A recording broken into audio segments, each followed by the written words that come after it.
So hello everyone, this is Himanshu Mor. Welcome back to quantum tutorial. So आज हम लोग chemistry का 6 चैप्टर इक्विलिब्रियम का पार्ट 9 हम कंप्लीट करने वाले हैं, जिसमें आज फिर से हम लोग 5 टॉपिक्स चूज़ किए। उसमें से पहला ionization of acid and bases, then second है the ionization constant of water and its ionic product, then third है हमारा द पीएच स्केल, एंड उसके बाद है ionization constant of weak acid. Then last topic है हमारा आयोनाइजेशन ऑफ वीक बेसिस। तो सबसे पहले students, ionization of acid and bases में हम ये पढ़ने वाले हैं कि जिसमें ये समझेंगे कि वाटर खुद भी थोड़ा आयोनाइज होता है। ठीक है, यानी जब एसिड और बेसिस वाटर में डिज़ोल्व होता है ना, तो वो कैसे H+ एंड OH- आयंस बनाते हैं। ठीक है, देन उसके बाद सेकेंड जो है ionization concept of water and its ionic product. So उसमें हम लोग पढ़ेंगे जिसमें वाटर जो है, वाटर खुद भी थोड़ा आयोनाइज होता है और H+ और OH- आयंस प्रोड्यूस करता है। देन हमारा थर्ड है पीएच स्केल। तो पीएच स्केल में स्टूडेंट्स हम देखेंगे कि कोई सॉल्यूशन एसिडिक है या बेसिक है या न्यूट्रल है, तो उसकी एसिडिटी या बेसिसिटी कितनी स्ट्रांग है वो बताता है। ठीक है, और उसके बाद हमारा फोर्थ टॉपिक है ionization constant of weak acid. So student, इसमें हम देखेंगे जो एसिड डिसोसिएशन कांस्टेंट जो है, जिसमें हम वीक एसिड की स्ट्रेंथ को मेज़र करते हैं। देन उसके बाद है लास्ट टॉपिक, जिसमें हम पढ़ेंगे कि बेस डिसोसिएशन कांस्टेंट, यानी जो वीक बेसिस की स्ट्रेंथ को एक्सप्लेन करता है। तो चलो स्टार्ट करते हैं हमारा लेक्चर।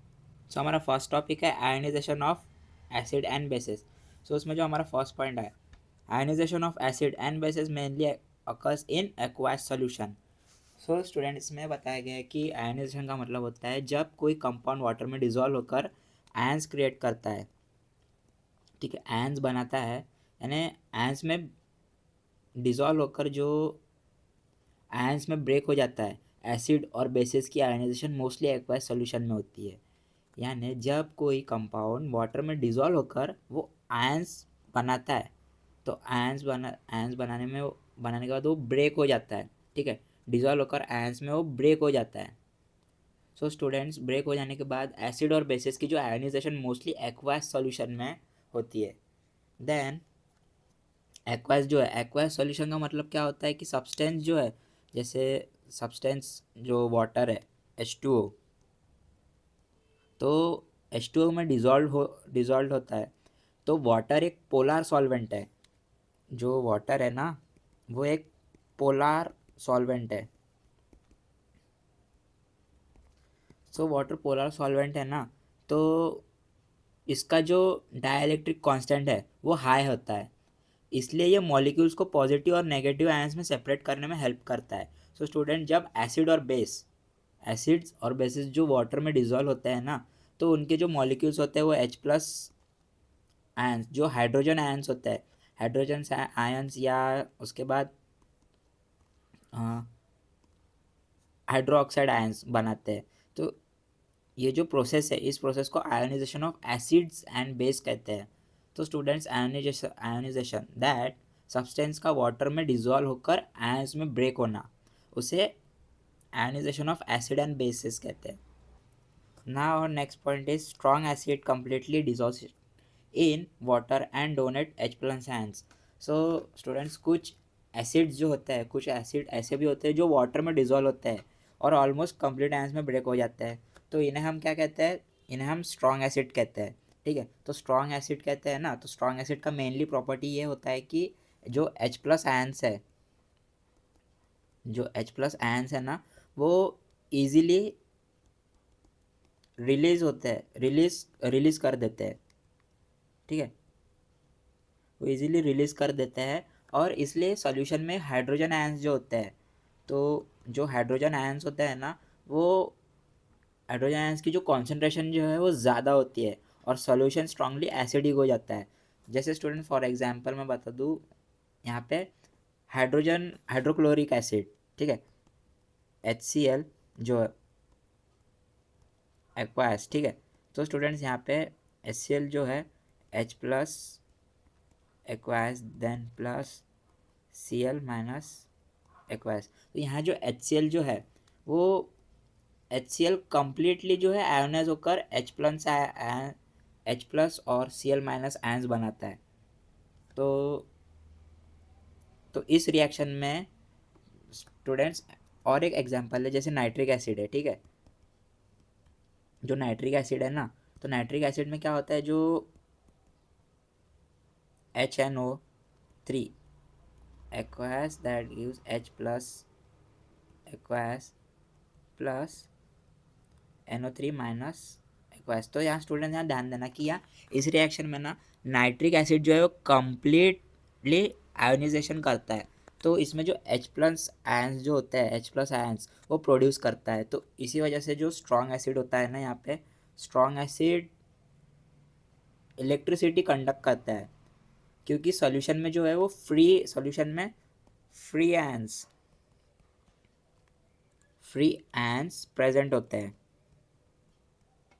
ठीक है। उसमें फ्री आयंस प्रेजेंट होते हैं, तो इसलिए वो स्ट्रॉन्ग एसिड इलेक्ट्रिसिटी कंडक्ट करता है। तो यहाँ कुछ स्ट्रॉन्ग एसिड का एग्जाम्पल दिया है। तो स्ट्रॉन्ग एसिड का जो केमिस्ट्री में कॉमनली हम एग्जाम्पल पढ़ते हैं, फर्स्ट है hydrochloric acid, then nitric acid है, उसके बाद सल्फ्यूरिक एसिड है और हाइड्रोब्रोमिक एसिड है, देन हाइड्रोआयोडिक एसिड है और उसके बाद जो लास्ट में जो है वो परक्लोरिक एसिड है। तो स्टूडेंट्स ध्यान से देखना कि इन एसिड्स की कॉमन प्रॉपर्टीज़ ये है कि ये वाटर में वाटर जो है H2, तो वाटर में जो है वो ऑलमोस्ट 100% आयनाइज यहाँ स्टूडेंट्स 100% जो है वो आयोनाइजेशन करते हैं, ठीक है। यहाँ पे आयोनाइजेशन करते हैं और जो लार्ज अमाउंट में in large amount H+ ions produce, ठीक है। तो स्टूडेंट्स वाटर में ऑलमोस्ट 100% आयोनाइजेशन करते हैं और लार्ज अमाउंट में H+ आयंस प्रोड्यूस करते हैं। सो ना fourth point is strong bases completely dissociated two gives OH ions, OH- ions. So student जैसे स्ट्रॉन्ग एसिड कम्प्लीटली आयोनाइज होता है ना, वैसे ही कुछ बेसिस भी वाटर में डिजॉल्व होकर कम्प्लीटली आयंस जो है वो आयंस में ब्रेक हो जाते हैं। तो स्ट्रॉन्ग बेस जो है, स्ट्रॉन्ग बेस की जो मेन प्रॉपर्टीज़ है, यहाँ मैंने बताया था कि यहाँ वाटर में डिजॉल्व होकर वो OH- जो हाइड्रो ऑक्साइड आयंस प्रोड्यूस करते हैं। फॉर एग्जांपल जैसे सोडियम हाइड्रो ऑक्साइड जो है, ठीक है। तो सोडियम हाइड्रो ऑक्साइड, तो ये जो सोडियम है, आई मीन जो इस रिएक्शन में देखेंगे जो सोडियम होता है ना, वो सोडियम कम्प्लीटली आयोनाइज हो जाता है और यहाँ पे जो OH- है, OH- आयन जो है वो प्रोड्यूस करता है, जिस वजह से हम जो है स्ट्रांगली जो है बेसिक हो जाता है। स्ट्रांगली जो सॉल्यूशन होता है वो स्ट्रांगली बेसिक हो जाता है। तो इसके चलते वीक बेसिक स्ट्रॉन्ग बेसिस का जो एग्जांपल है वो दिया है, जैसे इसमें सोडियम हाइड्रोक्साइड है, देन पोटेशियम हाइड्रोक्साइड है एंड लिथियम हाइड्रोक्साइड है, ऑल्सो सेजियम हाइड्रोक्साइड है एंड बेरियम हाइड्रोक्साइड है। तो ये सब बेसिस वाटर में डिजॉल्व होकर OH- आयंस रिलीज करते हैं, जो जिस सोल्यूशन को बेसिक नेचर कहते हैं। So students ionization of acid and bases mainly aqueous solution में होती है एंड स्ट्रॉन्ग एसिड में कम्प्लीटली आयोनाइज होकर OH+ आयंस रिलीज करती है। तो स्ट्रॉन्ग बेसिस वाटर में OH- जो आयंस प्रोड्यूस करता है ना, तो जैसे मैंने यहाँ पे एग्जांपल दिया था, जो स्ट्रॉन्ग एसिड है उसमें हाइड्रोक्लोरिक एसिड और नाइट्रिक एसिड, एंड उसके बाद जो स्ट्रॉन्ग बेसिस है जिसमें sodium hydroxide and potassium hydroxide, तो इसमें जो है स्ट्रॉन्ग बेसिस में इनकी जो कंप्लीट आयनाइजेशन की वजह से सॉल्यूशन में आयंस की कॉन्सेंट्रेशन ज़्यादा होती है और सॉल्यूशन जो है वो स्ट्रॉन्ग एसिड या बेसिक हो जाता है। Now the six point is जो weak acid partially dissociation in water, यानी सभी एसिड वाटर में डिजॉल्व होते हैं, तो लेकिन उनकी जो आयनाइजेशन स्ट्रेंथ होती है वो डिफरेंट होती है। ठीक है। तो आयनाइजेशन की जो स्ट्रेंथ होती है वो डिफरेंट होती है। तो कुछ एसिड जो है, कुछ एसिड कम्प्लीटली आयनाइज हो जाता है, तो स्ट्रॉन्ग एसिड होता है वो। तो जबकि कुछ एसिड सिर्फ पार्शियली आयनाइज होता है। तो स्टूडेंट्स ऐसे एसिड्स को वीक एसिड कहते हैं। तो वीक एसिड वाटर में क्या होता है, वो डिज़ोल्व होने पर सिर्फ मॉलिक्यूल्स आयंस डिज़ोल्व होने पर जो है वो मॉलिक्यूल्स आयंस ब्रेक करते हैं, मॉलिक्यूल्स आयन जो है वो ब्रेक करते हैं। देन स्टूडेंट्स, वो ब्रेक होने के बाद जबकि बाकी मॉलिक्यूल सॉल्यूशन में अनचेंज्ड रहते हैं, तो इसलिए जो सॉल्यूशन में जो H+ आयंस है, H+ आयंस की जो कॉन्सेंट्रेशन कम हो जाती है और एसिड की स्ट्रेंथ जो होती है वो वीक होती है। तो स्टूडेंट्स, वीक एसिड जो वाटर में कम्प्लीटली आयोनाइज नहीं होता है, सिर्फ पार्शली आयोनाइज होता है, उसे हम वीक एसिड कहते हैं। नाउ इक्विलिब्रियम रिएक्शन क्या है इसमें कि स्टूडेंट, जहाँ पे वीक एसिड है, वीक एसिड की आयोनाइजेशन एक रिवर्सिबल रिएक्शन होता है। इसलिए इसमें जो इक्विलिब्रियम एस्टेब्लिश हो जाता है। जैसे इसका जो जनरल रिएक्शन यहाँ पे लिखा है मैंने, ठीक है। तो जो वीक एसिड है, Ha+वाटर रिवर्सेबल हाइड्रोनियम आयन, ठीक है, H3O+ जो हाइड्रोनियम आयन प्लस A- जो कॉन्जुगेट, ये जो है ये कॉन्जुगेट बेस है। तो स्टूडेंट्स, एसिड जो Ha प्रोटॉन H+ डोनेट करता है, एंड वाटर उस प्रोटॉन को एक्सेप्ट करके हाइड्रोनियम आयन H3O+ बनाता है। देन एसिड का रिमेनिंग पार्ट जो A- है, वो कॉन्जुगेट बेस बन जाता है। तो क्योंकि ये रिएक्शन जो होता है ये रिवर्सेबल है ना, ये रिएक्शन जो है वो रिवर्सेबल है, तो इसलिए सॉल्यूशन में एसिड और आयंस दोनों प्रेजेंट होते हैं। Now the third point is acid, strong acid that very weak conjugate base. यानी एसिड बेस केमिस्ट्री में एक इम्पॉर्टेंट रूल ये है कि स्टूडेंट्स, स्ट्रॉन्ग एसिड का जो कॉन्जुगेट है वो बेस बहुत वीक है, कॉन्जुगेट बेस है वो बहुत ज़्यादा वीक है। क्यों? उसका रीज़न ये है कि students, strong acid almost completely H+ ions release करते हैं, और इसलिए उनका जो कॉन्जुगेट बेस प्रोटॉन को वापस एक्सेप्ट करने की एबिलिटी बहुत ज़्यादा कम रखता है। जैसे जो हाइड्रोक्लोरिक एसिड है, हाइड्रोक्लोरिक एसिड दैट H++Cl-, यानी यहाँ पे जो HCl है वो स्ट्रॉन्ग एसिड है, एंड जो Cl है वो वीक बेस है। तो इसलिए जो स्ट्रॉन्ग एसिड का कॉन्जुगेट है वो वीक बेस, यानी जो कॉन्जुगेट बेस है वो वीक होता है। Now that fourth point, strong base that way is very weak conjugate acid. तो स्टूडेंट्स, इसमें देखो कि स्ट्रॉन्ग बेस का कॉन्जुगेट एसिड बहुत वीक होता है। तो स्ट्रॉन्ग बेसिस जो इजीली OH- आयंस जो है वो रिलीज करते हैं, इसलिए उनका जो कॉन्जुगेट एसिड होता है ना वो H+ डोनेट डोनेट करने में वीक होता है। डोनेट करने में क्या होता है, वीक होता है, ठीक है। और जैसे एक एग्जांपल दूं मैं, ठीक है, that one example I give you the is sodium hydroxide, that sodium hydroxide Na+OH-। So students, यहाँ पे जो OH- है, इसमें OH- जो है वो स्ट्रॉन्ग बेस है,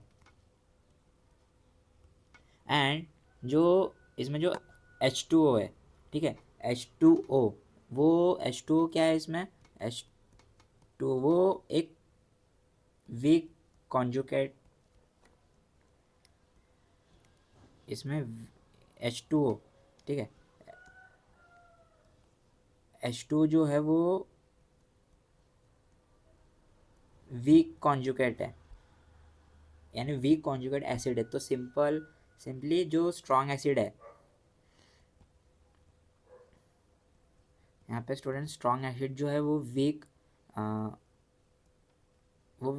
कॉन्जुगेट एसिड बेस है, वीक कॉन्जुगेट बेस है, एंड जो स्ट्रॉन्ग बेस है वो वीक एसिड है, वो वीक कॉन्जुगेट एसिड है। देन यहाँ पे जो वीक एसिड का एग्जाम्पल दिया है मैंने, वीक एसिड के एग्जाम्पल्स दिए हैं। जो सबसे पहला है हाइड्रोफ्लोरिक एसिड। हाइड्रोफ्लोरिक एसिड जिसमें ये एसिड वाटर में पार्शली जो है पार्शली आयनाइज होता है। तो पार्शली आयनाइज होने के कारण ये क्या हो गया, वीक एसिड बन गया।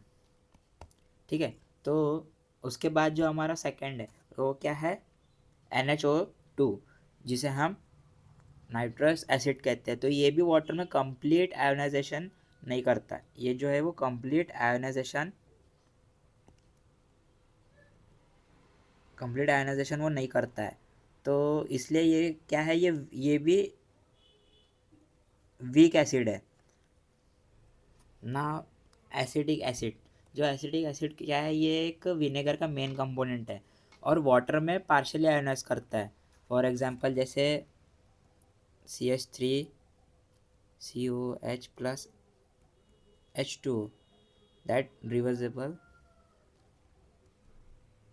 H3O plus that plus CH3COO minus, यानी यहाँ जो एसिडिक एसिड है वो पार्शियली आयनाइज होता है, इसलिए ये जो होता है ये वीक एसिड है।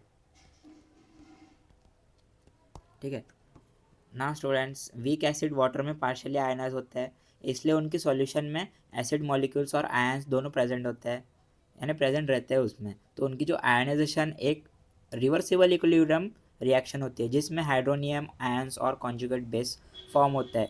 तो स्टूडेंट्स एक इंपॉर्टेंट रोल ये है कि स्ट्रॉन्ग एसिड का कॉन्जुगेट बेस वीक होता है और स्ट्रॉन्ग बेस का कॉन्जुगेट एसिड वीक होता है। तो जो जो hydrofluoric acid, nitrous acid and acidic acid है वो वीक एसिड के कॉमन एग्जाम्पल्स है। Now another point is weak acid have strong conjugate base.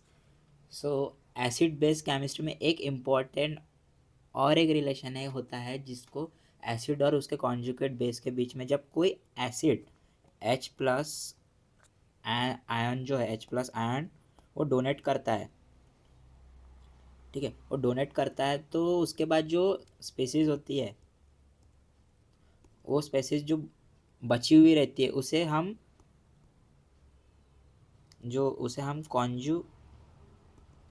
Conjugate base कहते हैं।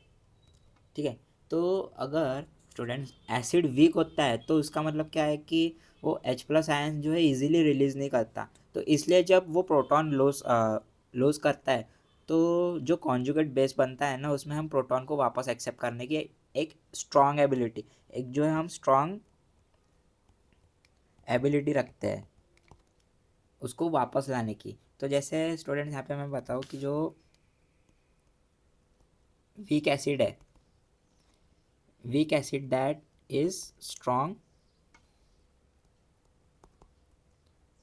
conjugate base, जैसे अगर समझो एक वीक एसिड जो है HA प्रोटॉन, यानी एक वीक एसिड प्रोटॉन डोनेट करता है, तो जो स्ट्रॉन्ग कॉन्जुगेट बेस है जैसे यहाँ पे दिखाऊँ मैं कि HA वो क्या है, वो एक वीक एसिड है एंड जो A माइनस है वो स्ट्रॉन्ग कॉन्जुगेट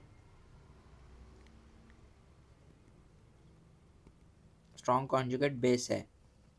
तो स्टूडेंट यहाँ ध्यान दो कि जो वीक एसिड और स्ट्रॉन्ग कॉन्जुगेट है, इसका मतलब जो A minus easily H plus को वापस एक्सेप्ट कर सकता है, इसलिए वो स्ट्रॉन्ग बेस की तरह बिहेव करता है।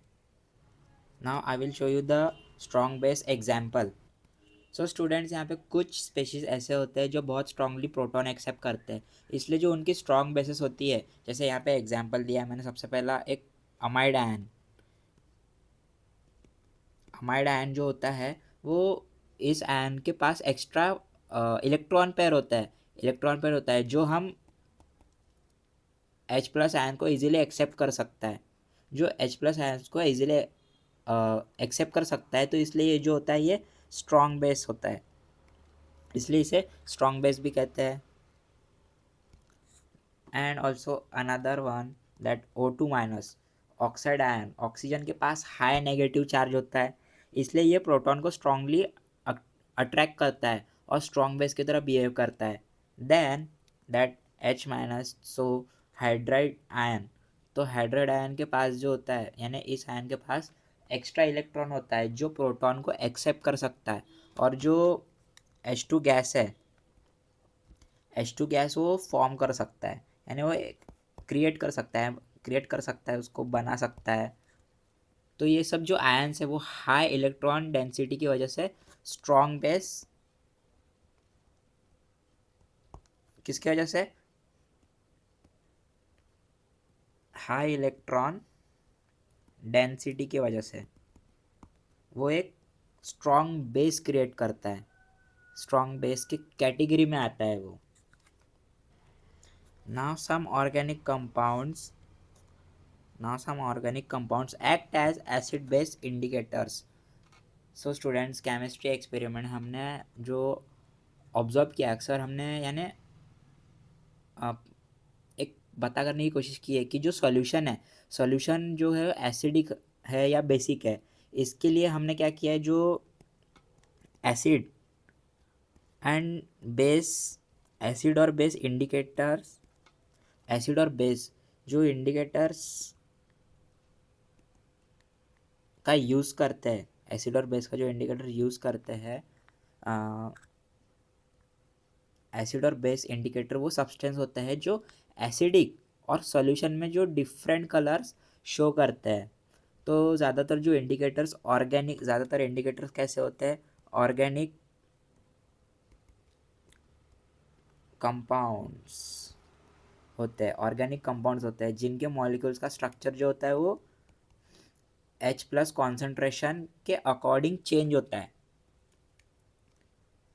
एंड जब स्ट्रक्चर चेंज होता है तो जो उसका कलर है वो कलर भी चेंज हो जाएगा, इसलिए जो इंडिकेटर केमिस्ट्री एक्सपेरिमेंट में हमने पीएच डिटेक्ट किया है, मैंने पीएच डिटेक्ट करने के लिए हमने उसे यूज़ किया है, उसको यूज़ किया जाता है। नाउ स्टूडेंट्स, इंडिकेटर का एक एग्जांपल देता है, indicator changes colour depending on H+ ion, and also that example of indicators that phenolphthalein, bromothymol, blue। यहाँ पे सबसे पहले एग्जांपल समझो फिनोप्थेलिन का, कि जो एसिडिक सॉल्यूशन है वो क्या करता है, एसिडिक सॉल्यूशन जो है, एसिडिक सॉल्यूशन वो क्या करता है एक्चुअल में, वो कलरलेस होता है, ठीक है। एंड उसके बाद जो बेसिक सॉल्यूशन है, बेसिक सॉल्यूशन क्या है, वो एक पिंक कलर है, जिसमें हम देखेंगे आगे कि जो पिंक कलर है वो इसलिए फिनोप्थेलिन को ट्राइटेशन एक्सपेरिमेंट में बहुत यूज़ किया जाता है, ठीक है।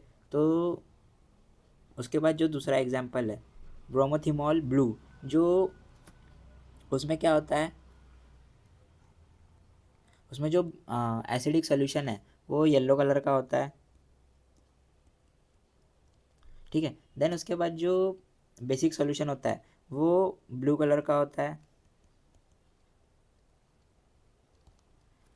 देन जो न्यूट्रल सॉल्यूशन है वो ग्रीन होता है। तो ये जो इंडिकेटर है ये क्या करता है, पीएच रेंज जो है वो पीएच रेंज डिटेक्ट करता है, डिटेक्ट करने में वो यूज़फुल होता है। सो उसके ऊपर देखेंगे indicators change colour depending on H+ ions concentration. So indicator change colour depending on H+ ion concentration. तो इंडिकेटर्स का कलर चेंज होने का जो मेन रीज़न है वो सोल्यूशन में जो H+ आयन्स है, H+ आयन्स उसमें उसकी जो कॉन्सेंट्रेशन होती है ना, अगर सॉल्यूशन में H+ आयन ज़्यादा होता है तो सॉल्यूशन जो होता है वो एसिडिक होता है। एंड अगर H प्लस आयंस कम होते हैं और उसमें OH माइनस आयंस ज़्यादा होते हैं, ठीक है, OH आयंस ज़्यादा होते हैं तो जो सोल्यूशन होगा वो बेसिक होता है। तो स्टूडेंट्स इसमें जो इंडिकेटर्स होते हैं, इंडिकेटर्स के जो मॉलिक्यूल्स होते हैं, इंडिकेटर्स के मॉलिक्यूल्स क्या होते हैं, H प्लस आयंस, ठीक है, H प्लस आयंस इंडिकेटर्स के जो मॉलिक्यूल्स H प्लस आयंस के साथ रिएक्ट करके वो अपना एक स्ट्रक्चर जो है वो चेंज कर देते हैं, और स्ट्रक्चर चेंज होने से जो कलर चेंज होगा ना, कलर चेंज हो जाता है। इसलिए जो इंडिकेटर्स का कलर चेंज एक्चुअल में सॉल्यूशन के पीएच एंड हाइड्रोजन आयंस की जो कॉन्सेंट्रेशन है, हाँ, कॉन्सेंट्रेशन पे डिपेंड करता है। Now our next topic is ionization constant of water and its ionic product. So students, सबसे पहला point, water can act as both acid and base, amphoteric. So water एक स्पेशल सब्सटेंस है क्योंकि ये acid और base दोनों की तरह बिहेव कर सकता है, और ऐसे सब्सटेंस को जो है हम एम्फोथेरिक सब्सटेंस भी कहते हैं। तो इसका मतलब क्या होता है स्टूडेंट्स की, जो कभी वाटर जो है, कभी water proton H plus donate करता है, वो एसिड की तरह बिहेव करता है। देन कभी जो वाटर होता है H प्लस आयन जो होता है वो एक्सेप्ट करता है, तो एक्सेप्ट करने के बाद वो बेस की तरह बिहेव करता है। फॉर एग्जांपल जैसे हाइड्रोक्लोरिक एसिड है HCl plus H2 that gives H3O plus Cl minus. So student यहाँ पे जो H प्लस है, H प्लस एक्सेप्ट करता है इसलिए बेस की तरह बिहेव करता है। देन दूसरे केस में जब वाटर जो है अमोनिया के साथ रिएक्ट करता है, ठीक है, तो दूसरा एक एग्जांपल देता हूँ जिसमें जो अमोनिया है वाटर के साथ रिएक्ट करेगा तो NH4 plus OH minus ion. तो यहाँ पे जो वाटर है, यानी जो वाटर H आयन है, H एंड डोनेट करता है इसलिए एसिड की तरह बिहेव करता है, इसलिए जो वाटर को हमने एम्फोथेरिक सब्सटेंस कहा गया है। Now you can see second point clearly, one H2 donates H plus and another accept H plus. So students इसमें हम देखेंगे कि जो प्योर वाटर में भी एक इंटरेस्टिंग प्रोसेस होता है जिसे सेल्फ आयोनाइजेशन या ऑटो आयोनाइजेशन कहते हैं। तो इस प्रोसेस में दो वाटर मॉलिक्यूल्स आपस में रिएक्ट करते हैं, जैसे एक H प्लस आयन जो डोनेट करता है, ठीक है, एंड दूसरा ये है कि एक्सेप्ट करता है, दूसरा water molecules H plus accept करता है। एक water molecule H plus donate करता है तो दूसरा एक्सेप्ट करता है। तो इस रिएक्शन में एक मॉलिक्यूल एसिड की तरह बिहेव करता है, another one that behaves like base. So इसमें जो दो आयंस बनते हैं वो एक हाइड्रोनियम आयन है एंड दूसरा हाइड्रोक्साइड आयन है, ठीक है, एक हाइड्रोनियम आयन है हाइड्रोक्साइड। तो students reaction of auto ionization of water, इसमें क्या होता है, जो वाटर प्लस वाटर प्लस करेंगे तो रिवर्सेबल क्या मिलेगा हमें, H3O प्लस OH माइनस। यानी जो सबसे पहले देखेंगे कि जो पहला H2O है, ठीक है, पहला जो H2O है वो पहला H2O प्रोटॉन डोनेट कर रहा है,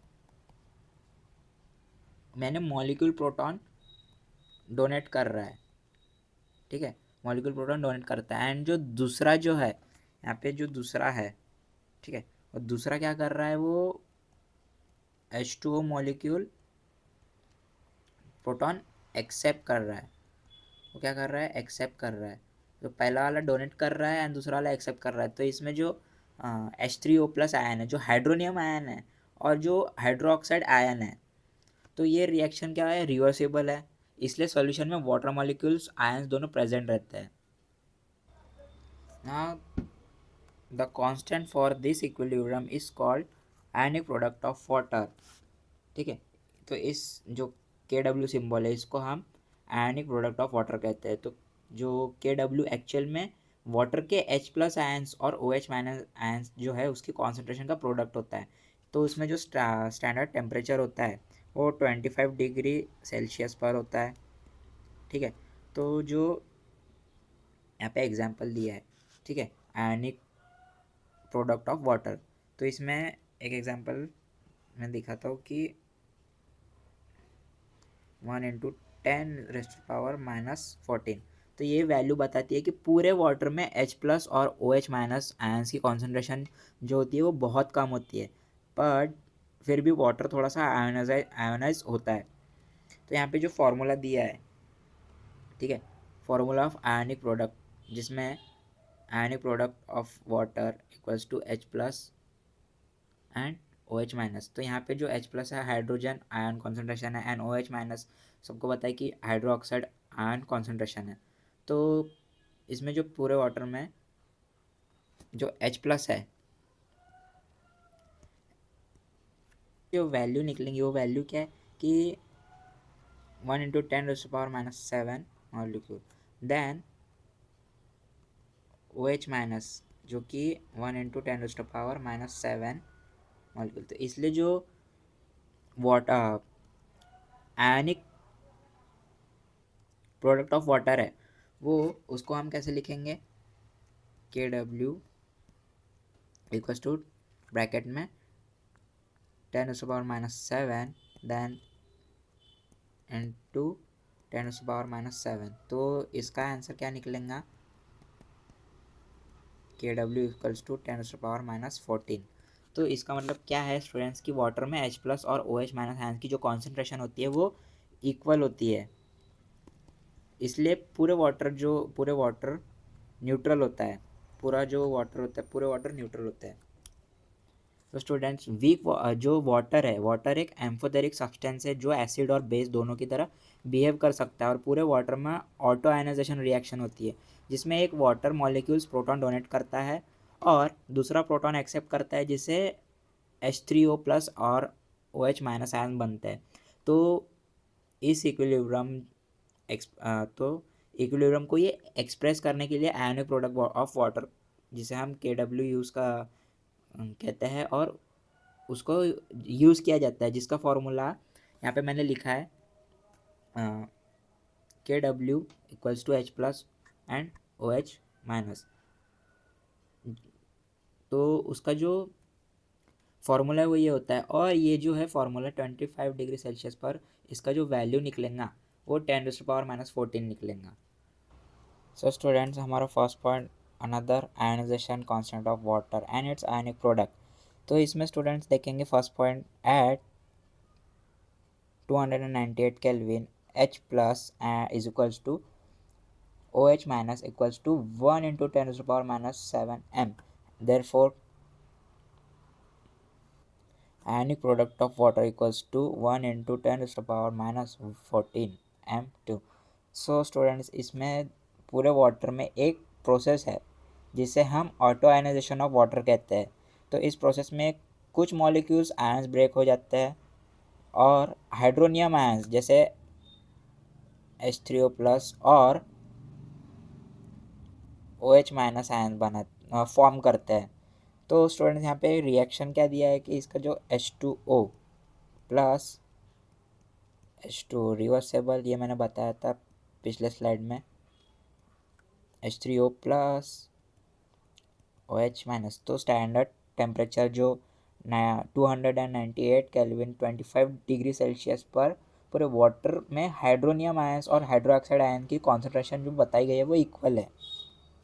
सो स्टूडेंट, मैथमेटिकली यहाँ पे m का मतलब क्या है, मोलैरिटी होता है, यानी moles per litre of molecules. तो इसका मतलब पूरे वाटर में जो H+ और OH- आयंस है, उस आयंस की जो क्वांटिटी है वो सेम होती है, इक्वल है, इसलिए वाटर जो है वो न्यूट्रल नेचुरल का होता है। देन यहाँ पे जो आयनिक प्रोडक्ट ऑफ वाटर, तो इसमें स्टूडेंट आयोनाइजेशन इक्विलिब्रियम को एक्सप्रेस करने के लिए आयनिक प्रोडक्ट ऑफ वाटर यूज़ किया जाता है, जिसका सिंबल मैंने बताया KW है, एंड उसका जो फॉर्मूला वो भी मैंने लिखा था, ठीक है, एंड ये है उसका फॉर्मूला। एंड बेसिकली ये नहीं है, बट इसको ऐसे लिखा जाता है,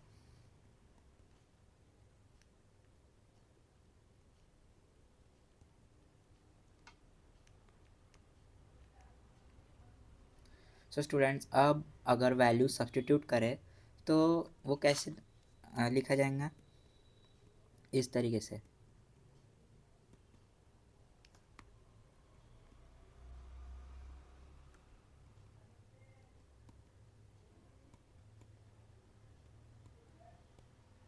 सो स्टूडेंट्स यहाँ पे ionic product of water equals to 1 × 10⁻⁻14। इसलिए जो केल्विन टेम्परेचर है 298 केल्विन पर आयनिक प्रोडक्ट ऑफ वाटर का वैल्यू 1 × 10⁻⁻14 मोल 2 होता है। तो स्टूडेंट्स ये वैल्यू हमें क्या बताती है कि वाटर में आयोनाइजेशन बहुत कम अमाउंट में प्रेजेंट होता है, फिर भी आयंस प्रेजेंट रहते हैं। नाउ नेचर ऑफ सॉल्यूशन, जिसमें एसिडिक, न्यूट्रल एंड बेसिक ये तीनों सॉल्यूशंस दिए हैं। तो सॉल्यूशन का नेचर हाइड्रोनियम आयन कॉन्सेंट्रेशन और हाइड्रोक्साइड आयन कॉन्सेंट्रेशन पर डिपेंड करता है। तो उसमें स्टूडेंट्स हम देखेंगे कि जो पहला पॉइंट है एसिडिक सॉल्यूशन, अगर सॉल्यूशन में हाइड्रोनियम आयन ज़्यादा होते हैं तो सॉल्यूशन एसिडिक होता है।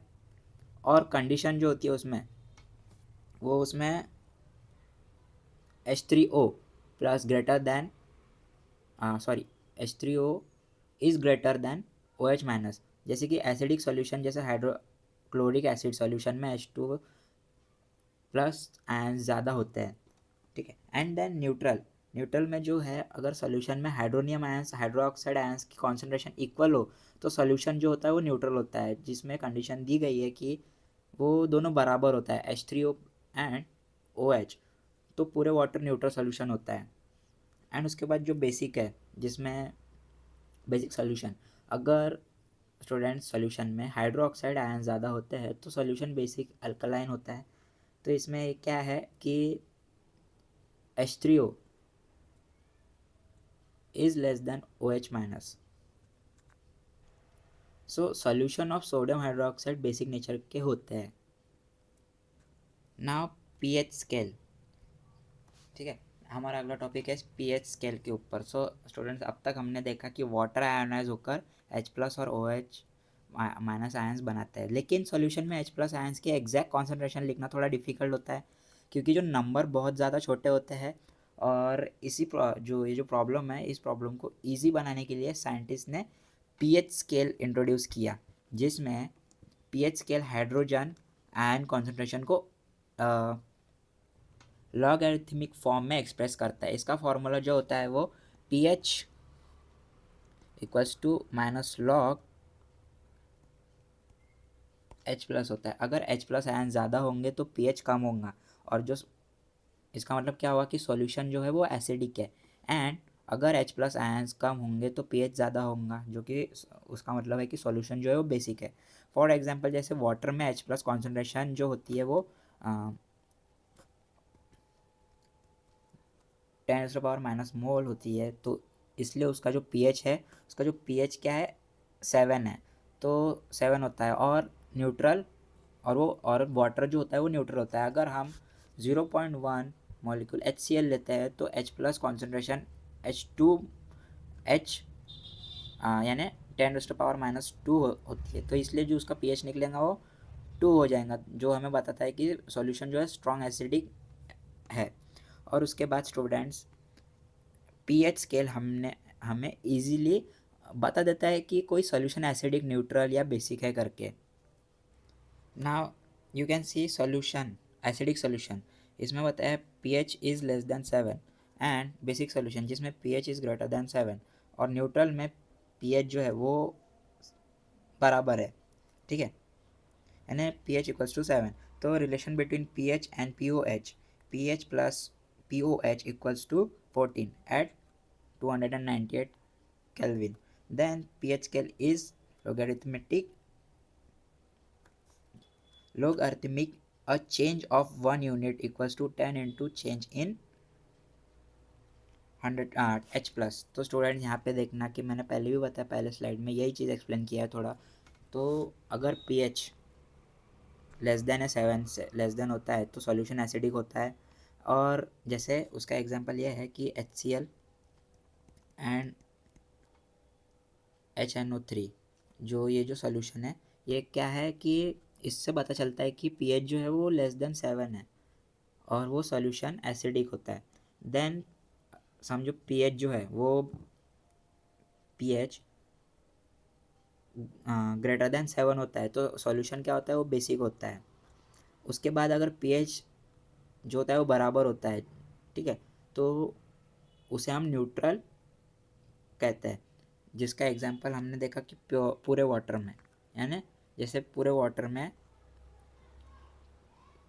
जो पीएच है वो 7 के बराबर होता है तो उसका सॉल्यूशन न्यूट्रल होता है। देन पीएच और पीओएच का रिलेशन एक इम्पॉर्टेंट रिलेशन है कि मतलब अगर किसी सॉल्यूशन का पीएच 5, यहाँ पे देखना, अगर किसी सॉल्यूशन का पीएच 5 है तो पीओएच जो होगा वो 9 होगा। तो लॉगरिथमिक नेचर, जो पीएच स्केल लॉगरिथमिक होता है, इसलिए इसलिए पीएच में सिर्फ एक यूनिट का चेंज होता है तो hydrogen ion concentration 10 times change होता है। यानी उसका मतलब ये है कि 1 यूनिट का चेंज होगा तो hydrogen ion concentration 10 times change होंगे ही। फॉर एग्जांपल जैसे पीएच 3 सॉल्यूशन में H+ आयंस पीएच 4 से 10 टाइम्स ज़्यादा होता है तो इसलिए पीएच स्केल हमें क्विकली एनालाइज करवाता है कि समझने में हेल्प करता है कि कोई सॉल्यूशन कितना एसिडिक है और बेसिक है ना। स्टूडेंट्स, एक सवाल आता है कि प्रैक्टिकल में हम किसी सॉल्यूशन का पीएच कैसे मेज़र करते हैं। एनीवन नोज कि पीएच मेजरमेंट बायोलॉजिकल और केमिकल प्रोसेस में बहुत इंपॉर्टेंट होता है। तो स्टूडेंट्स यहाँ पे pH measurement is important in biological and chemical process. And second point, pH paper gives approximate pH value range 1 to 14. Accuracy of pH paper approx 0.5, and then pH meter gives more accurate measurement. And last point, modern digital pH meters can measure pH with high pressures.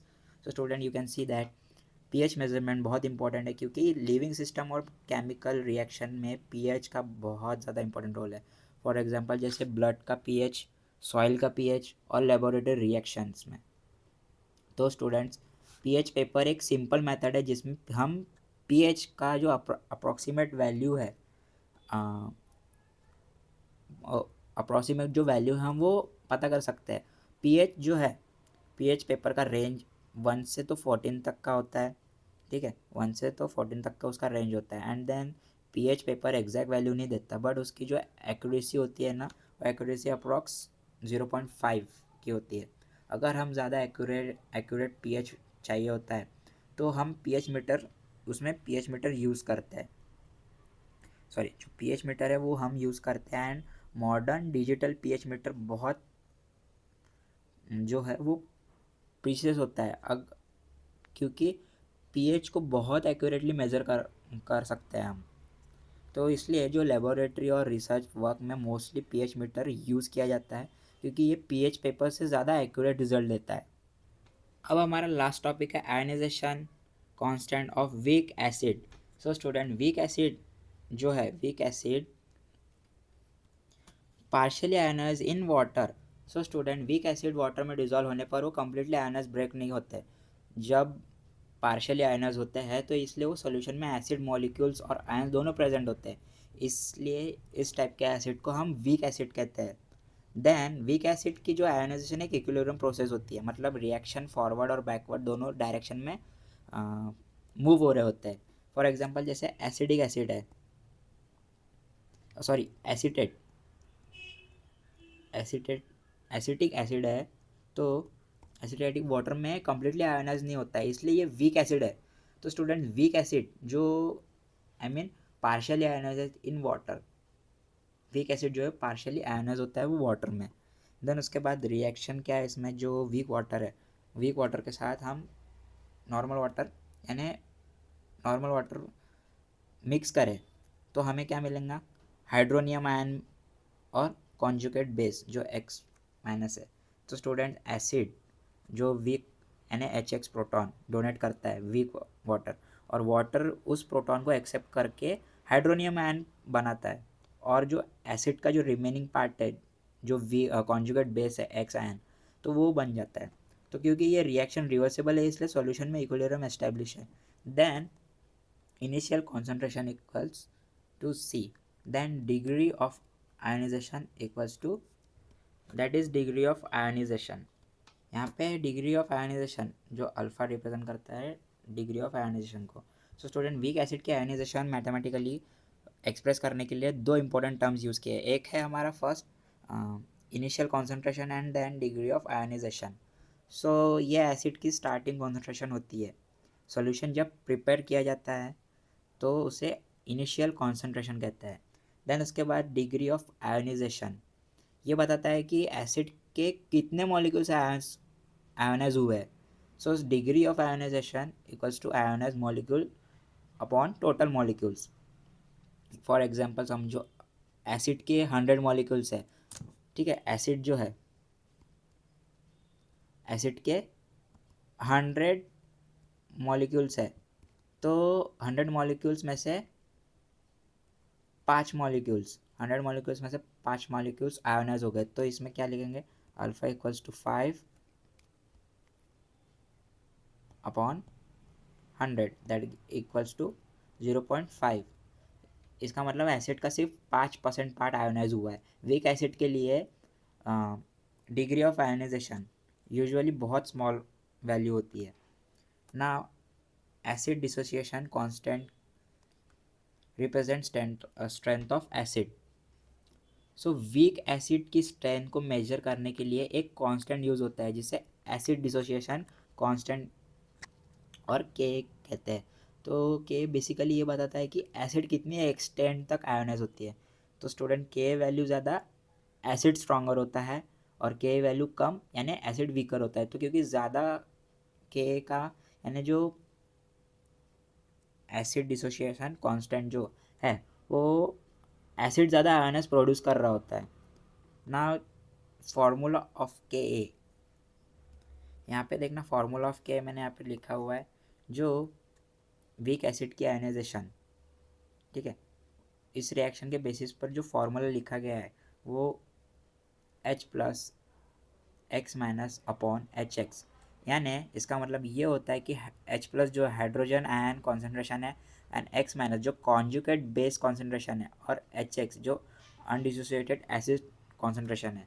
तो students यहाँ पे एक चीज़ ध्यान में देना, यहाँ पे जो स्क्वायर ब्रैकेट्स है, स्क्वायर ब्रैकेट का मतलब क्या होता है कि concentration of species in solution. So ये फॉर्मल इक्विलिब्रियम कंडीशन में अप्लाई होता है ज़्यादातर. अगर एसिड ज़्यादा आयोनाइज करेगा तो H प्लस और एक्स माइनस ज़्यादा होगा तो उसका जो के का वैल्यू होगा वो के का वैल्यू क्या होगा वो लार्ज हो जाएगा. Now moving to another point. So पहला पॉइंट ये बताया गया है कि लार्जर के दैट इज स्ट्रॉन्गर एसिड.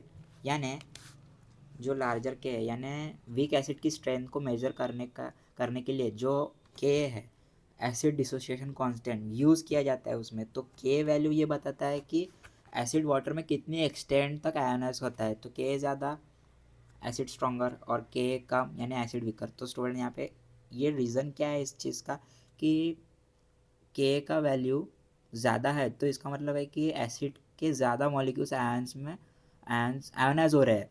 तो जिससे सॉल्यूशन में H प्लस आयंस की कॉन्सेंट्रेशन ज़्यादा हो जाती है इसलिए एसिड स्ट्रॉन्गर होता है. अगर तो स्टूडेंट जैसे एसिडिक एसिड है, एसिड के का रिलेटिवली स्मॉल होता है, के का रिलेटिवली स्मॉल होता है इसलिए ये वीक एसिड होता है. एंड उसके बाद के डिपेंड्स ऑन टेम्परेचर. हाँ, के की वैल्यू कांस्टेंट नहीं होती है बल्कि टेम्परेचर पर डिपेंड करती है.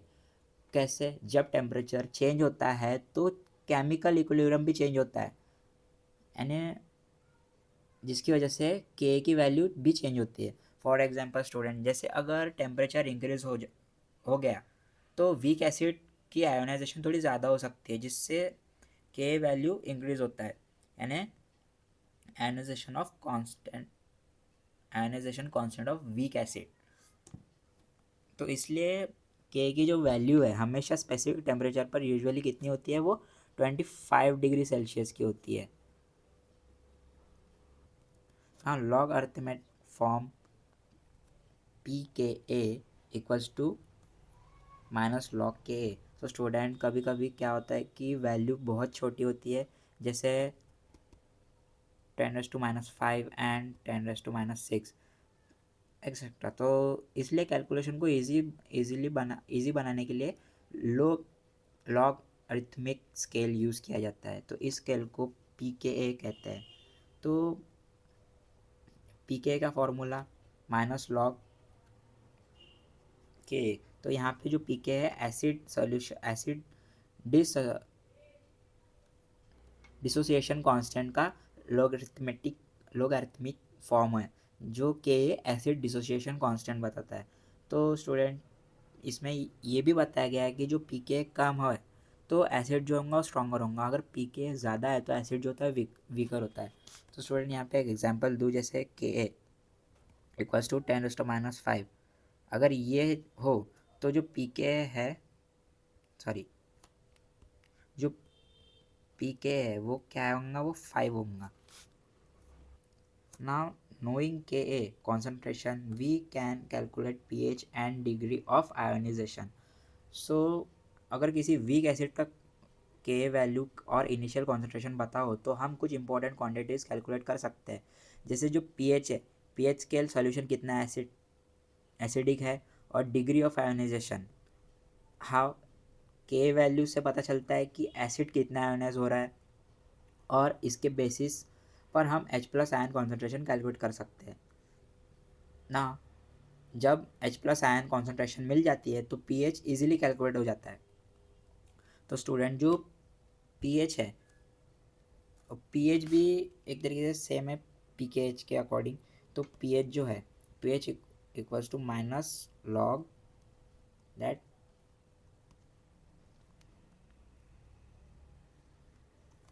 H+ ions. तो इसलिए के जो है वो केमिस्ट्री का एक इम्पॉर्टेंट पार्ट है, क्योंकि इससे एसिड की स्ट्रेंथ और सॉल्यूशन की एसिडिटी दोनों कैलकुलेट की जा सकती है।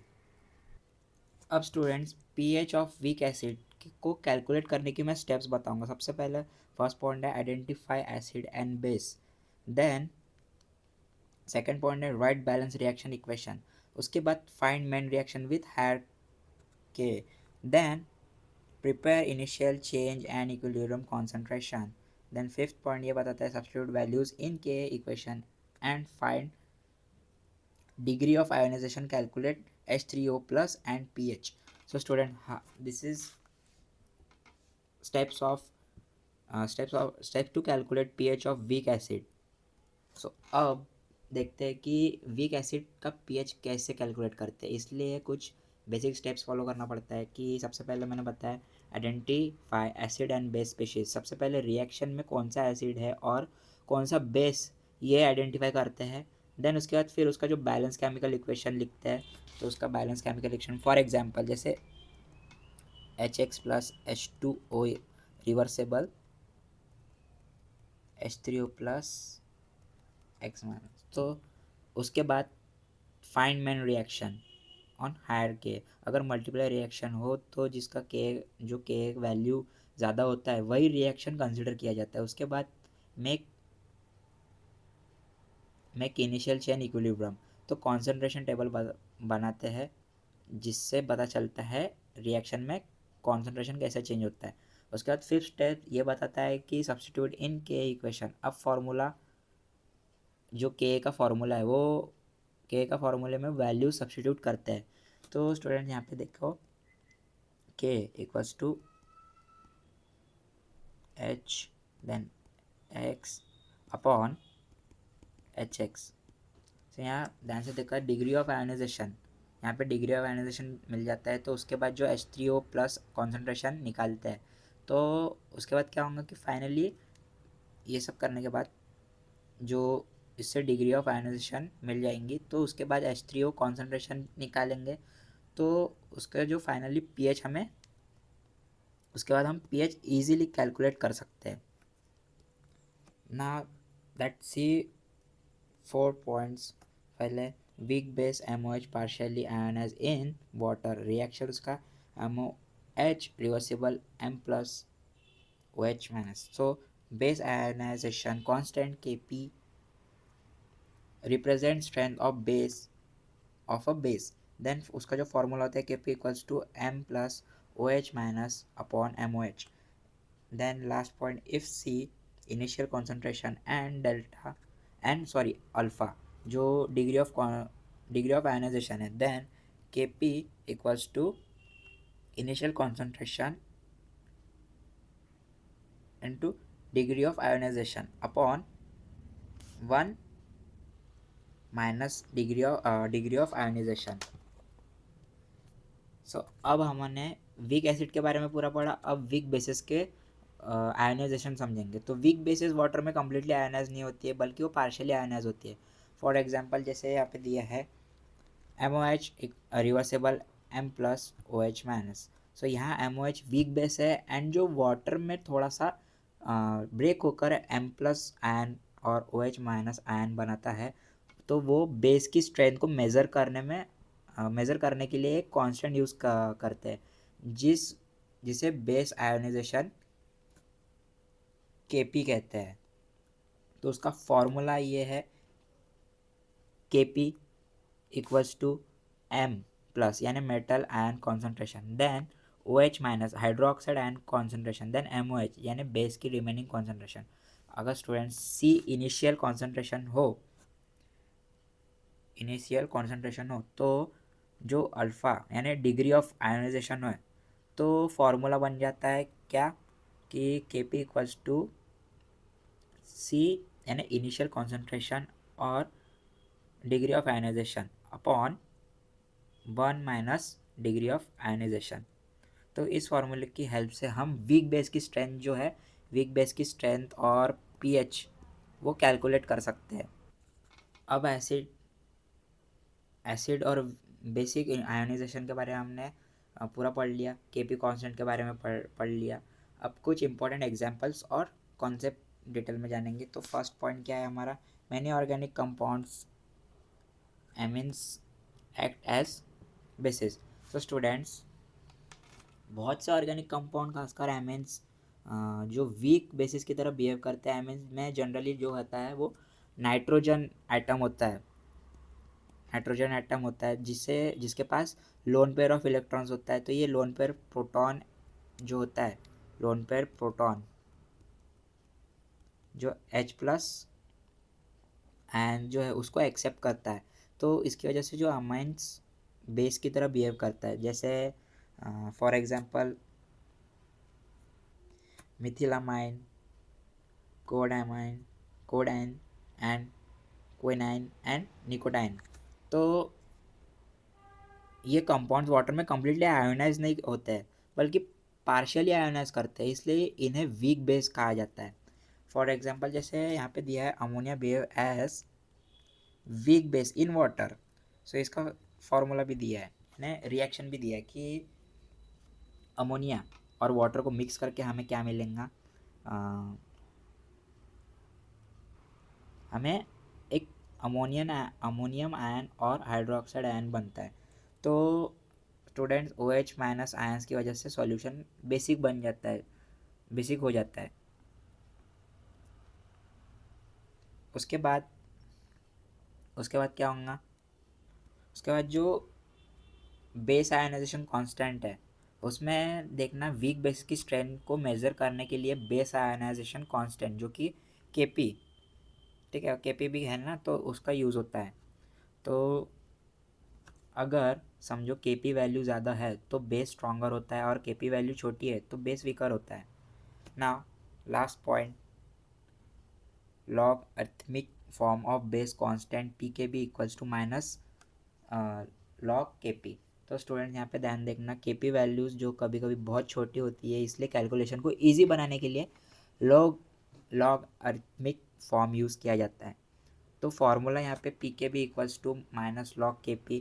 तो Pkb कम होगा तो बेस ज़्यादा स्ट्रॉन्ग होगा और Pkb ज़्यादा होगा तो बेस वीक होगा. तो इसमें इम्पॉर्टेंट पॉइंट ये चीज़ याद रखो, वीक बेसिस पार्शियली आयोनाइज होता है, एनिमीज और अमोनिया कॉमन वीक बेसिस होता है एंड Kp बेस की स्ट्रेंथ बताता है और Pkb लॉगरिथमिक फॉर्म में जो कैलकुलेशन को ईजी बनाता है. सो गाइस आज का सेशन हम यही ख़त्म करते हैं। अगर आपको कुछ डिफ़िकल्टीज़ आ रही होंगी तो प्लीज़ कमेंट करके बताएं और मुझसे प्रॉब्लम पूछिए कि क्या डिफ़िकल्टीज़ आ रही है करके, ठीक है। So thank you everyone, please like share and subscribe my channel. Good bye.